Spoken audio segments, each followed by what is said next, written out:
warahmatullahi wabarakatuh. Kemarin pagi sampai ayat 30. Sekarang kita lanjutkan mulai ayat 36.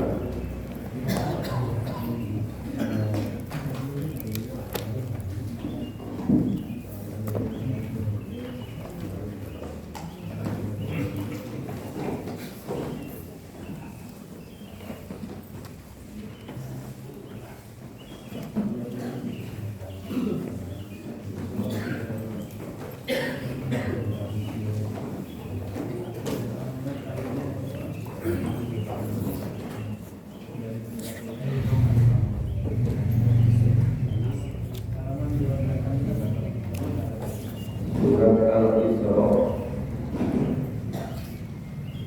surat nomor 17, ayat 36.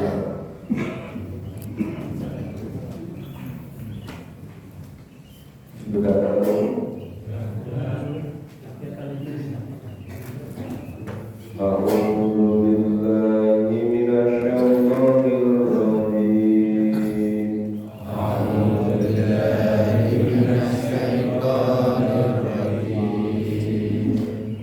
Bismillahirrahmanirrahim.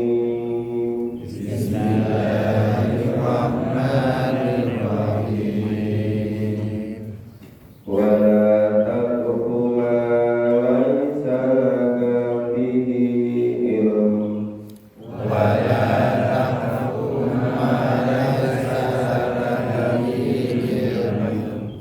Inna as-sam'a wal basara wal fu'ad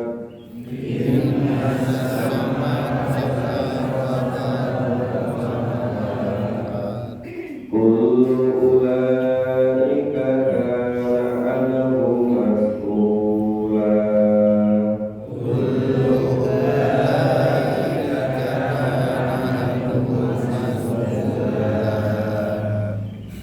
Wa la tamshi fil ardi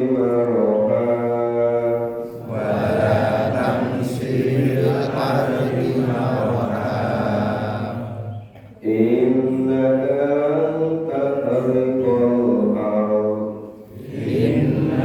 lan tahriqal ardh wa taballughal jibala tula.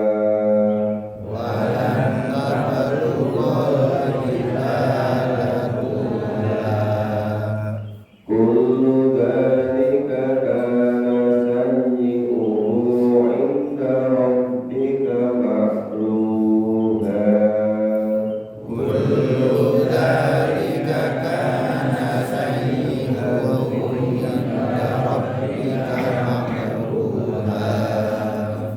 Ya, kita pahami dulu.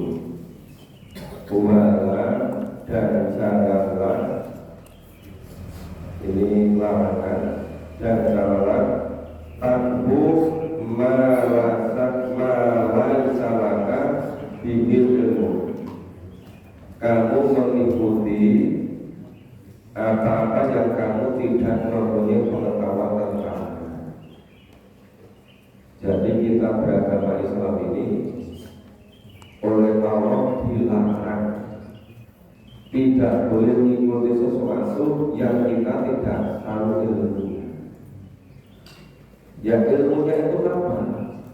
Ilmu yang dituntutkan oleh Allah dalam Al-Quran dan oleh Rasul dalam Sunnah dalam hadis.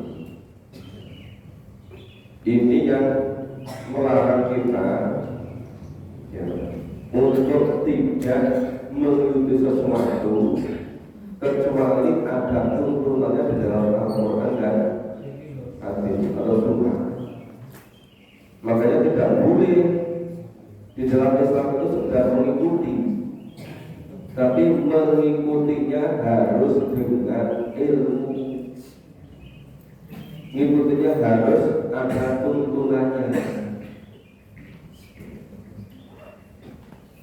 Jadi kalau Bapak itu tidak membaca sendiri, itu sulit percaya.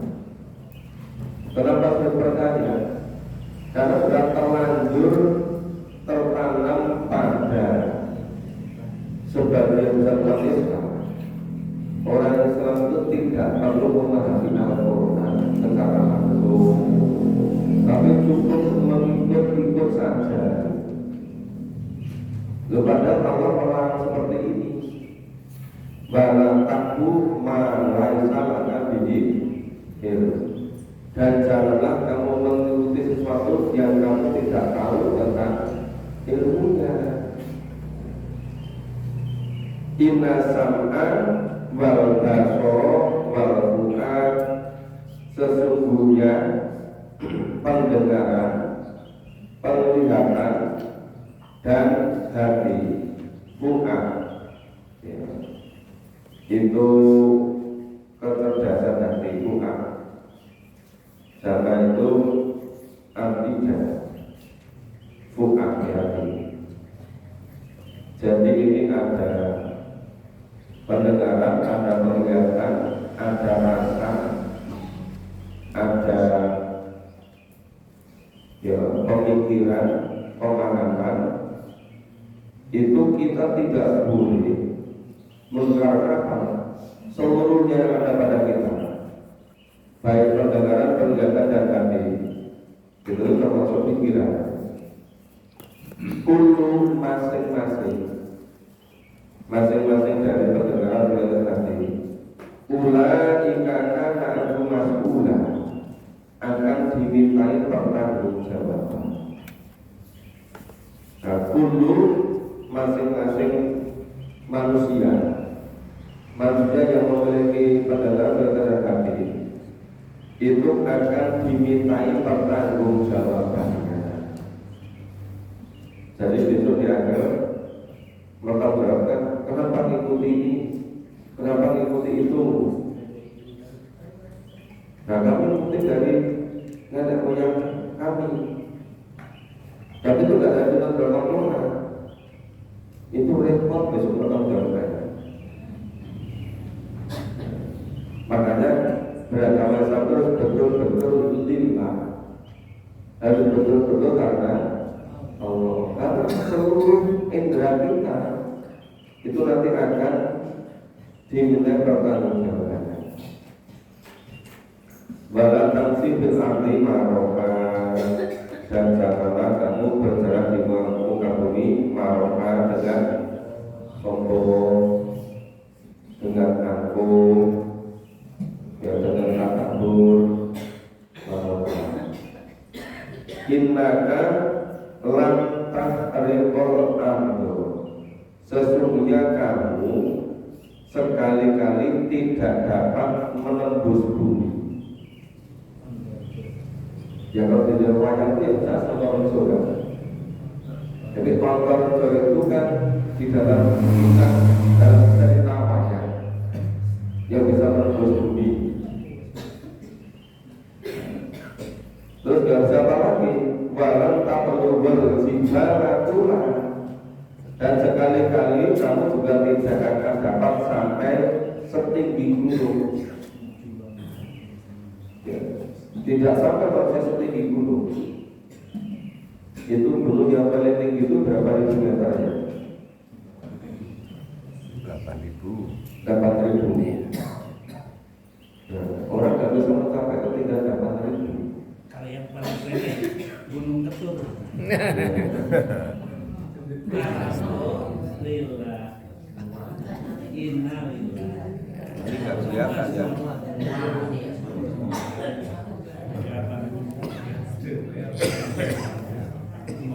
Sepertinya harus punya listrik sendiri. Punya itu lebih perlu pemikiran lampu yang sono. Kalau mau memahami Quran terhambat oleh listrik, sedangkan hidup ini terbatas waktunya. Wah, suaranya cuma nggak dengar Suaranya nggak kedengaran. Jadi kalau sebagian dengar, sebagian tidak. nggak apa-apa.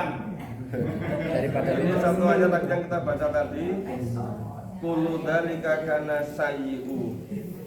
Kullu semua atau masing-masing Dalika ya kesalahan-kesalahan tadi karena sayyi'u adalah kejahatan.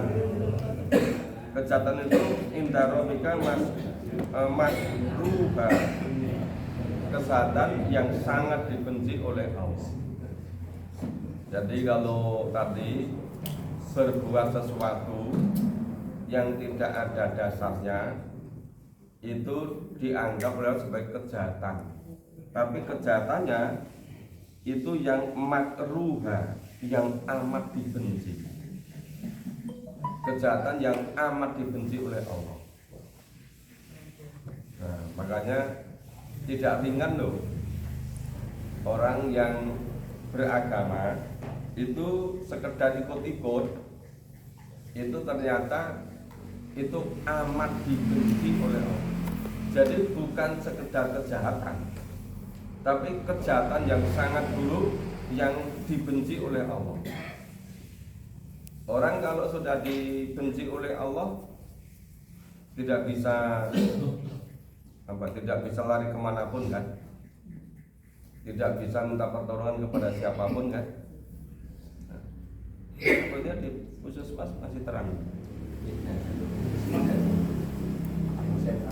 Puskesmas yang Oh, soalnya kalau ngajinya kita pindah ke puskesmas.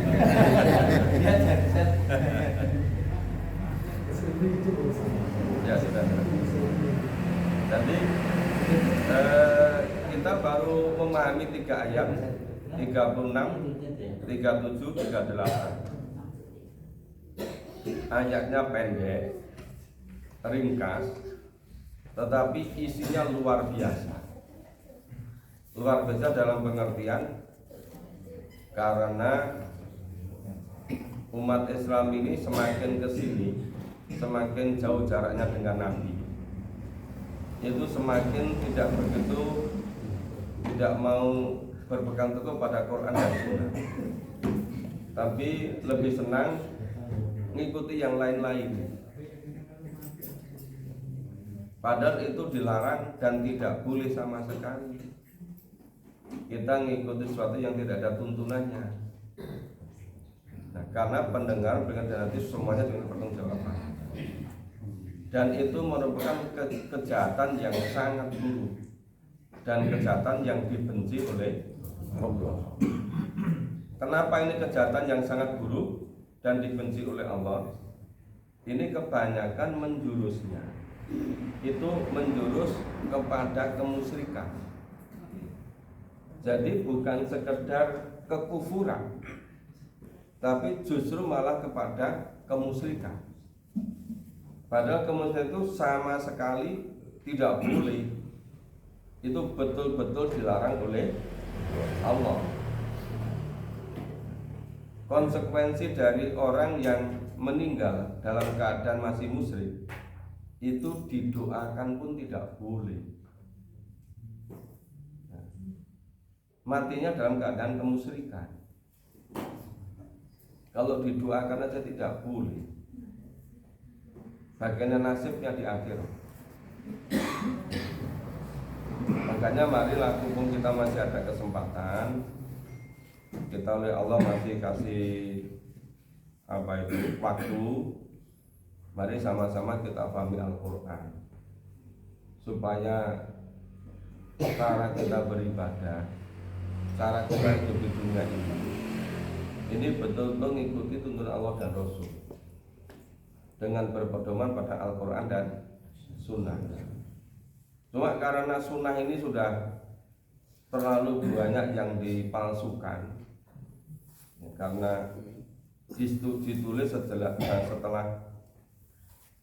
tahun 99 atau 101 Hijriah. Kemudian sudah banyak yang dipalsukan. Makanya relatif sulit bisa memahami hadis-hadis yang sahih kalau kita nggak paham Quran. Karena salah satu syarat hadis itu bisa terima, itu isinya tidak boleh bertentangan dengan Al-Quran. Isinya tidak boleh beda dengan Al-Quran. Nah kalau kita tidak paham Quran, kan nggak tahu ini beda atau tidak. ini sesuai apa tidak, ini bertentangan apa tidak. Jadi tanpa mengetahui Al-Quran secara tuntas, kita itu sulit bisa menentukan oh hadis ini bisa diterima apa tidak. Makanya berkali-kali sampaikan, sedapat mungkin kita pahami dulu Al-Quran supaya cara beragama kita itu kokoh. Jangan sampai kita beragama di dunia yang sangat sebentar, merasa bahwa sudah sangat bagus cara beragamanya, ternyata nggak dituntunkan oleh Allah dan Rasul, tidak ada di dalam Al-Quran dan As-Sunnah. Nanti kalau repot kan mengira bahwa dia sudah cara beragamanya betul, mengharapkan sekali ke surga, ternyata cara beragamanya tidak mengikuti Allah dan Rasul. Itu kan penyesalan tiada taranya itu.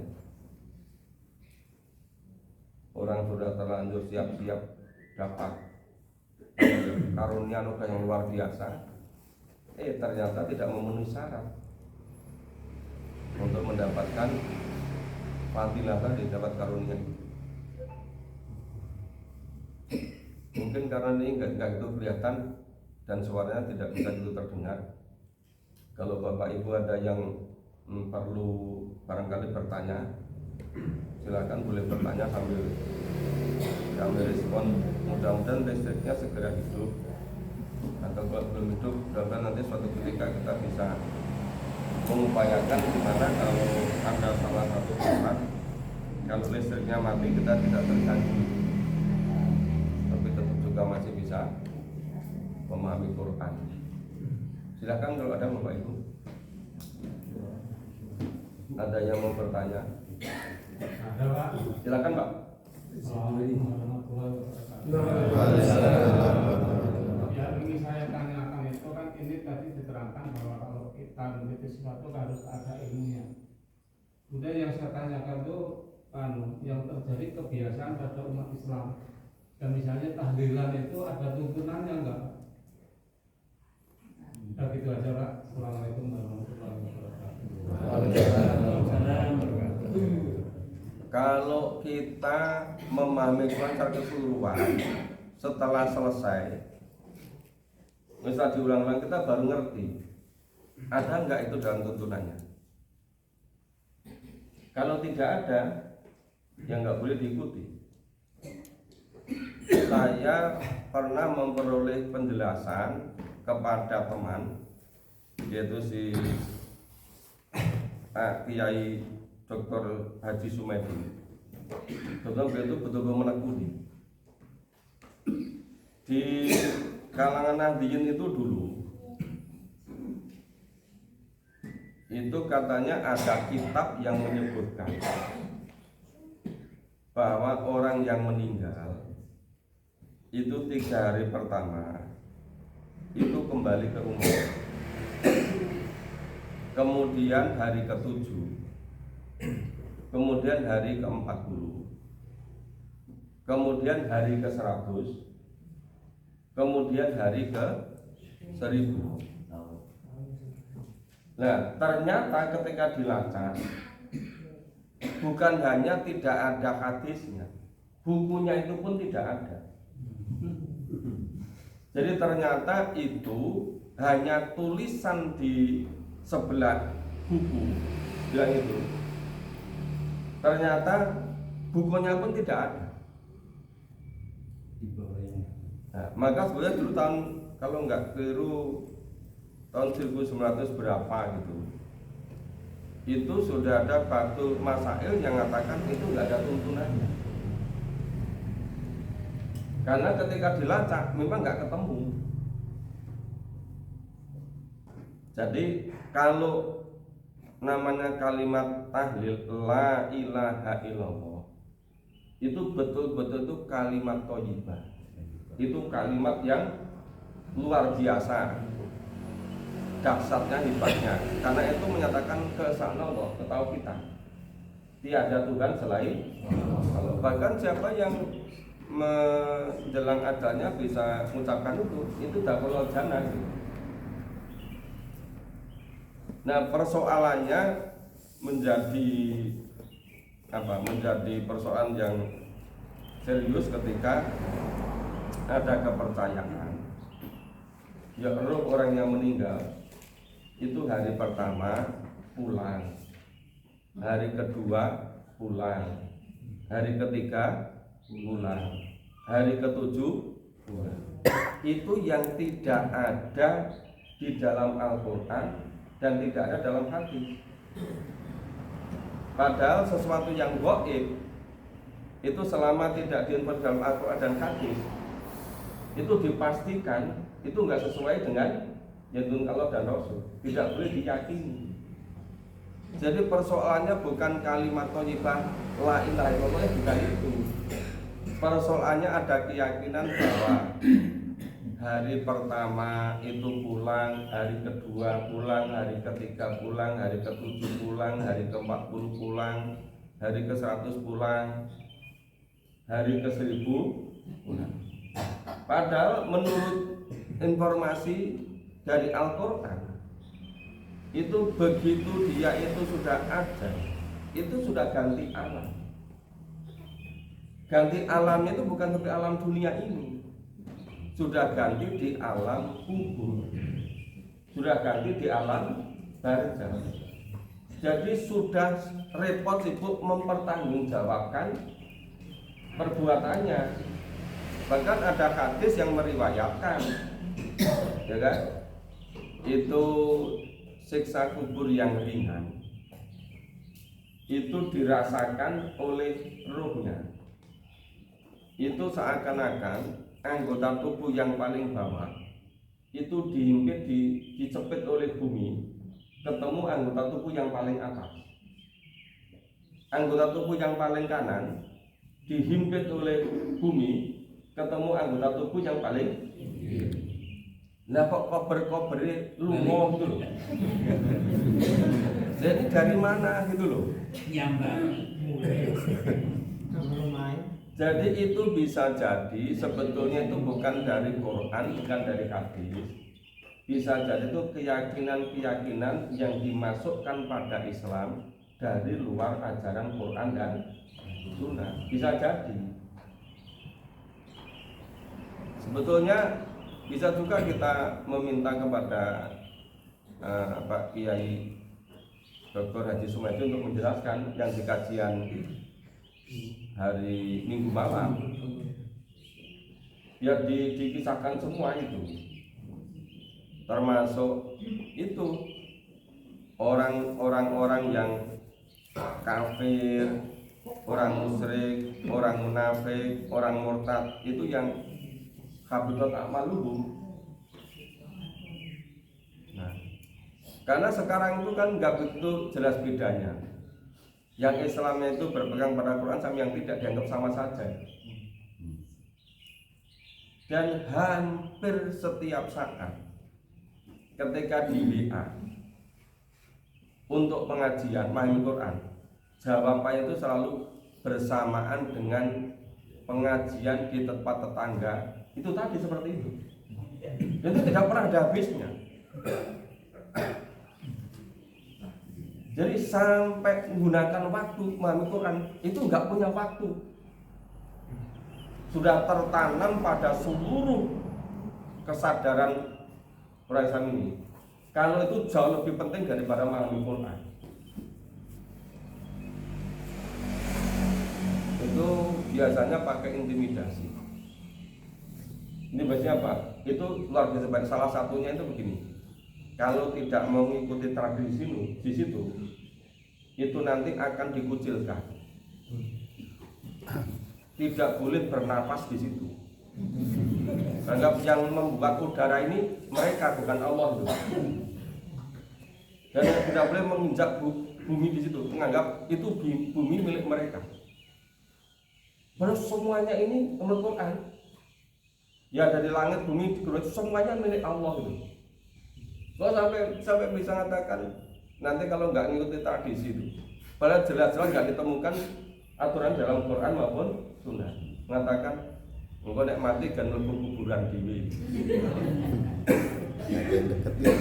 Iya kan? Loh, anehnya orang yang sudah membaca Quran digitukan ya takut itu. Padahal orang baik soalnya wal yakhsha ilallah, takutnya hanya kepada Allah. Loh, berarti imannya kemana? Iya kan? Dan itu kenapa kok merata itu? Itu saya bersetiap saat gelaran itu. Jawabannya itu. Malam hari ini itu nanti di sini. Saya dulu itu sampai sering katakan kepada mahasiswa, katakan begini, mahasiswa yang di lingkungan kampus itu sudah saling komunikasi sama dengan yang lain. Di daerah mana dekat kos-kosan yang kira-kira akan segera ada yang meninggal, saling tukar informasi. Kalau daerah itu sudah masing-masing informasi, oh di sini akan segera ada yang meninggal, sudah mulai tenang. Oh berarti besok selama 7 hari udah nggak perlu apa itu, ya nggak perlu ada anggaran. Nanti cukup datang ke situ. Gitu. Jadi kalau mahasiswa DMM itu datang ke situ bukan karena mau doakan itu, dia dapat itu, gitu loh. Nah, maka saya sampaikan, coba jadi mahasiswa itu waktunya belajar kapan, waktunya kerja tugas kapan. Sudah penjadwal malam hari ini nanti di sana, ini udah habis 7 hari ganti ke sana. Tiap malam begitu. Kelihatannya untung secara materi, tapi akademiknya nggak karuan itu. Sampai nggak sempat belajar kerjakan tugas. Kalau pada umumnya sampai nggak ada waktu memahami Quran, selalu bersamaan. Sekarang itu hanya snack kok, pura nggak makan. Makanya lu 3 hari, Makan 3 hari. Iya, diperkecil jadi 3 hari. Tahun depan sehari. Ditunjukkan sodako Pak Dikanipun. Hah? Ditunjukkan sebagai sodako Dikanipun. Jadi gini loh, hidup di dunia ini sangat sebentar dan penantu selama-lamanya. Jangan main-main dengan kemurnian ketaatan kepada Allah.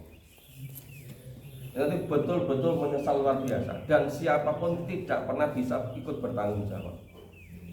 Yang berapa ya diri sendiri loh. Iya kan? Ya.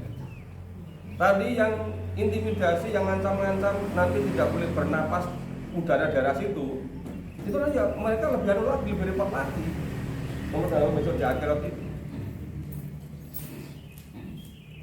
Makanya kalau saya itu gini, udahlah kita itu tidak usah ngurus yang gitu-gitu. Kita pahami aja Quran dan nanti kepada sunnah.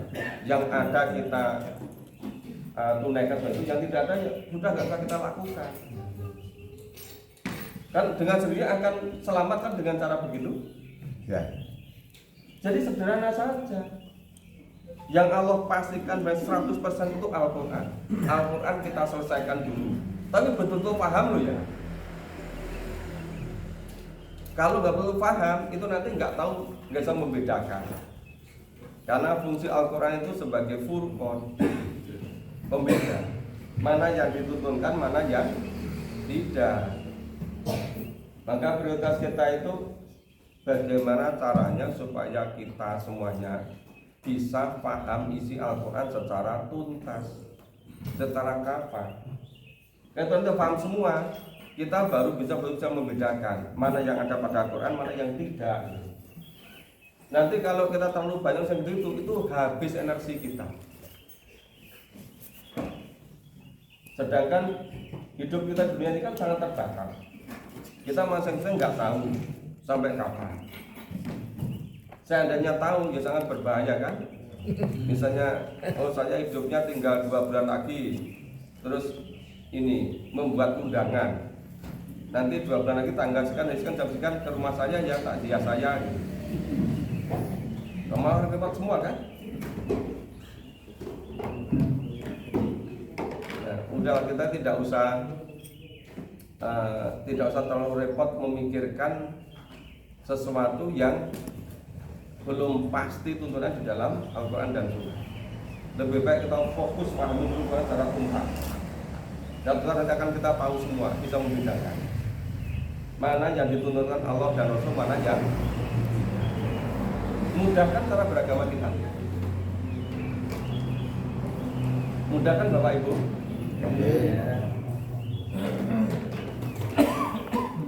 Makanya kenapa kita tuh kadang-kadang itu menganalisis kenapa yo orang cuma memahami Quran kok diganggu, kok dirintangi, khawatirnya apa gitu, yang ditakuti apa gitu. Padahal seandainya kita tuh saling menghargai, ya saling berlapang dada, itu orang biar ada pilihan masing-masing. Tidak usah ditakut-takuti, tidak usah kalau nanti tidak gini-gini akan diisolir gitu. Kenapa kalau nggak usah begitu? Kita lapang saja, karena semuanya dijamin oleh konstitusi undang-undang.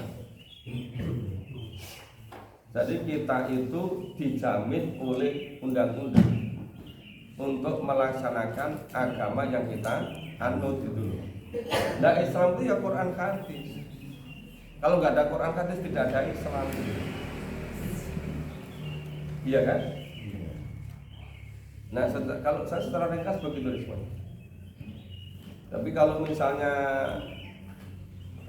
Bapak Ibu kira-kira menganggap hal ini sangat penting, kami bisa nyampaikan kepada Pak Kiai Sumedi untuk dijelaskan dari A sampai Z-nya. Seandainya dipandang penting. Tapi kalau saya memang fokus saja, kita paham Quran dulu sampai selesai. Nanti biar kita bisa bedakan. Ya begitu. Silakan. Assalamualaikum warahmatullahi wabarakatuh. Sampaikan oleh Pak Ketua tadi. Jadi kalau tidak salah itu kan amal amal dunia semua tergantung niat. Terus kita sebagai umat muslim itu juga diwajibkan untuk mendoakan orang tua kalau sudah itu meninggal.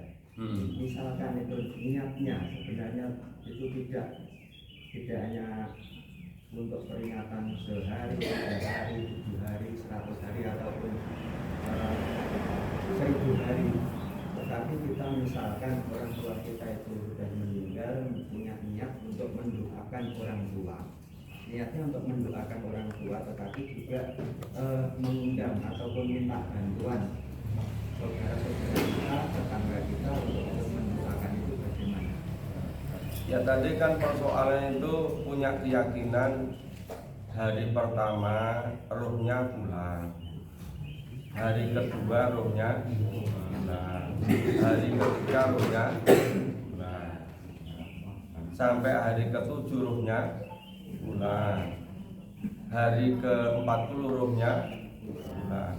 Seakan-akan kebutuhan di alam sana itu masih seperti kebutuhan dalam dunia ini, disediakan makanan ini itu.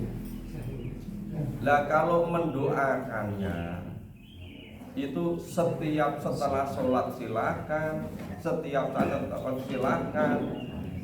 Ya mau mendoakan sendiri, mau ngajak saudara doa bersama silakan. Nggak ada masalah apa-apa. Yang dipersoalkan tadi kan ada keyakinan terhadap yang gaib, yang itu tidak sumbernya dalam Quran dan Sunnah. Ternyata ketika sudah dibahas di Bahsul Matail nggak ditemukan. Nggak ditemukan, nggak jelas sumbernya. Padahal kalau kita ngambil sesuatu yang tidak jelas, nggak ada turun di Quran di Sunnah, kita tidak boleh, iya kan? Ya kalau mendoakan pada orang tua, bapak ibu, saudara yang tua, anak kita yang sudah dipanggil Allah tuh kapan saja, di mana saja, silahkan. Mau mendoakan sendiri atau ngajak keluarga suami istri, silahkan. Tapi jangan dikait-kaitkan ini ruhnya pulang, rohnya itu sudah punya urusan sendiri menurut tuntunan Quran dan Sunnah gitu. Kok dari mana kok bisa keyakinan rohnya pulang? Iya kan? Itu Pak di situ. Hasanah katanya. Gimana? Katanya itu hasanah. Iya kan baru muncul kasan atau sayyi'ah itu selama tidak ada tuntunannya juga kan nggak bisa kasan, apalagi yang boleh. Itu kan yang nama ar-ruh min amrillah. Ruh itu urusan Allah. Kita itu hanya tahu sangat sedikit itu yang diberitakan di dalam Al-Quran. Rasulullah tahu karena diberitahu oleh Allah. Karena aslinya asalnya urusan yang gaib, bagi masalah roh itu hanya Allah semata. Jadi tidak bisa kita mengira sendiri hasanah atau sayyi'ah itu menurut perasaan kita, menurut kita. Dengan asosiasi bahwa hidup di alam yang lain itu seperti di dunia ini, padahal sudah ganti alam. Ya sama pergantian dari alam rahim ke alam dunia itu lain sama sekali alamnya kan. Gitu. Tadi masih ada yang nyambung atau udah cukup? Saya nambah dikit mungkin. Silakan Pak. Ya. Ketua. Jadi saya pernah baca buku. Sebenarnya itu adalah tradisi dari peninggalan keyakinan sebelum Islam datang di Indonesia. Umpamanya di keyakinan Hindu ya, memang itu dalam kepercayaan Hindu itu ada. Malam pertama itu ruhnya itu di jendela itu nanti pindah kemana itu kan. Waktu itu saudara-saudara kita anukan itu mengadakan upacara ya untuk itu.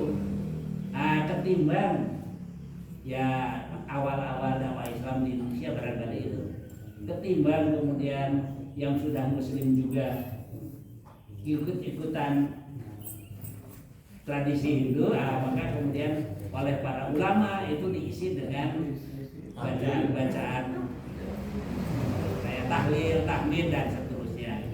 Jadi saya baca itu awal-awalnya seperti itu.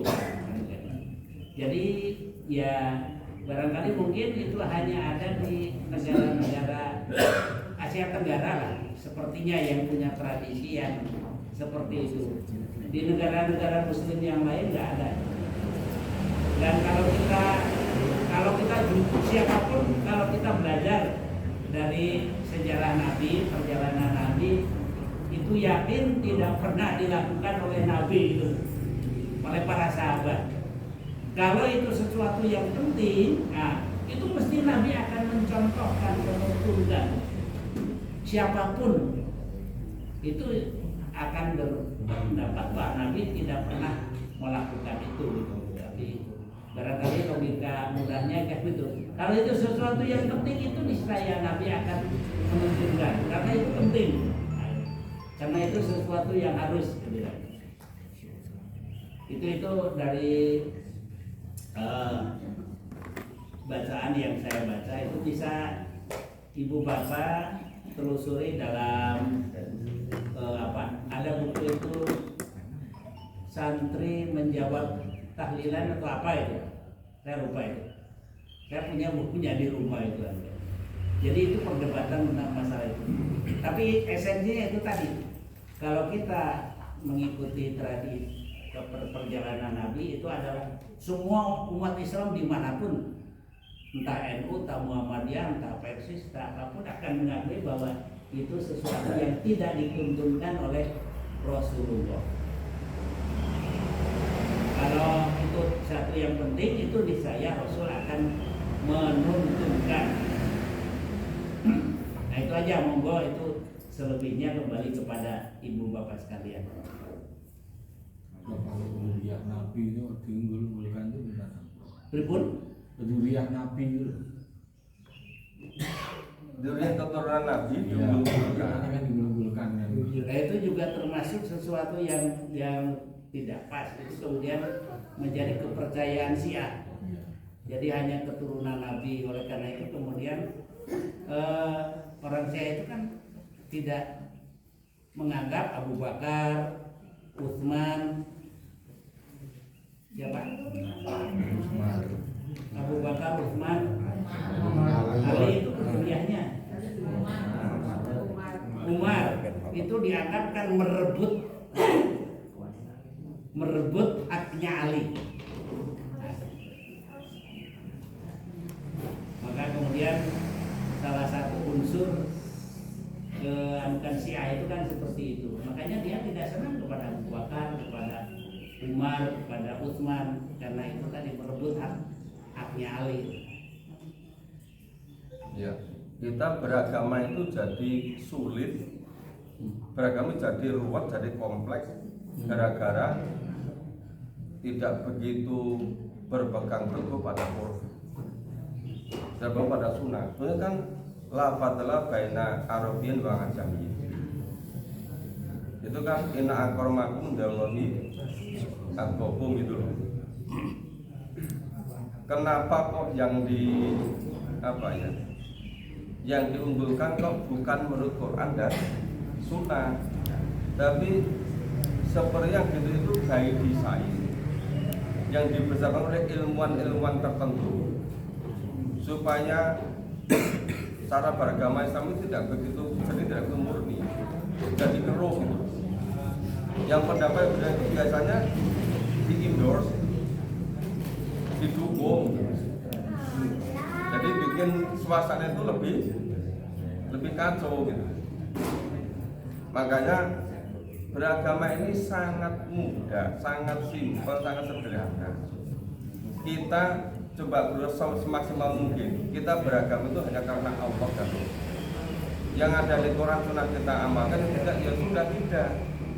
Orang mau mengunggulkan durian apa itu urusan mereka. Kita bahasa ikut-ikut itu.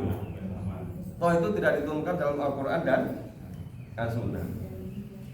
Nah sekarang kan itu lebih banyak lagi, misalnya Islam dikaitkan dengan wisata religi untuk menopang pendapatan APBN, APBD, macam-macam itu kan. Maka banyak yang orang Islam itu kerjanya yang memang untuk mengendorse, mengatur itu, ya membuat berbagai macam program, seakan-akan pengajian itu cukup ziarah dari satu tempat ke tempat lain, namanya ziarah atau apa wisata religi gitu. Nah terus memahami Qurannya kapan? Sampai ngerti Quran kapan itu? Coba Bapak Ibu pikirkan, misalnya ya, sudah purna tugas, sudah purna kerja, usia sudah 58, sudah 60, 63, 65, 67, 70, belum ada kemampuan untuk memahami Quran. Masih kerjanya setiap seminggu berapa kali itu ya, wisata religi. Terus seperti itu. Yang seharusnya digunakan untuk itu bisa untuk memahami Quran dari waktunya, biayanya, bisa untuk zakat, infak, sedekah, bisa untuk habis untuk itu, Pak. Terus itu sebenarnya cara hidup ala apa? Tapi hampir merata gitu, iya kan? Di mana-mana hampir nggak ada kan kecelakaan apa? Oh ini dari memahami Quran di masjid sana, ini tuh. Karena itu jarang terjadi. Jadi yang dikembangkan itu tadi wisata religi. Kemudian tadi mengkeramatkan. Itu tuntunan dari mana lagi? Nggak pernah ada dalam Quran, nggak pernah pada Sunnah. Yo beratus-ratus tahun dilaksanakan begitu. Semakin kesini semakin menjadi-jadi, semakin banyak.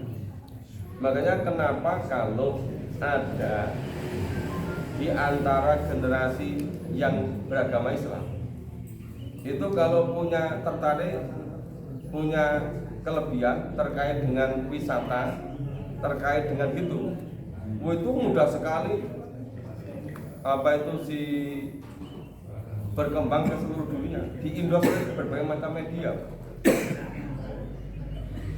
Tapi kalau misalnya ada di antara orang satu yang sangat sungguh-sungguh apa dalam hal mengembangkan sains teknologi untuk kehidupan ini, nah itu dipersulit pak ditenggelamkan. Nah, karena mereka punya program terus seperti itu. Ya, untuk sementara sampai sini Bapak Ibu, ini mestinya seharusnya sudah hampir surut, cuma surutnya nggak kelihatan di dalam. Mungkin kalau sudah keluar nanti kelihatan. Masih kurang. Ya, insya Allah kita lanjutkan besok pagi. Yang jadwal nanti malam di Masjid Al Mubarok. Bapak Ibu yang menyampaikan silakan.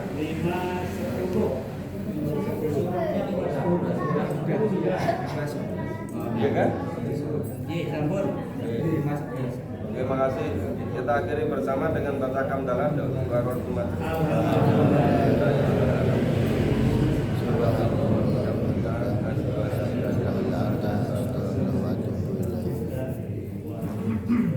Jadi walaupun pagi hari ini kita baru memahami 3 ayat, insya Allah tidak mengurangi pahala dari Bapak Ibu. Amin. Kita sudah sampai sini.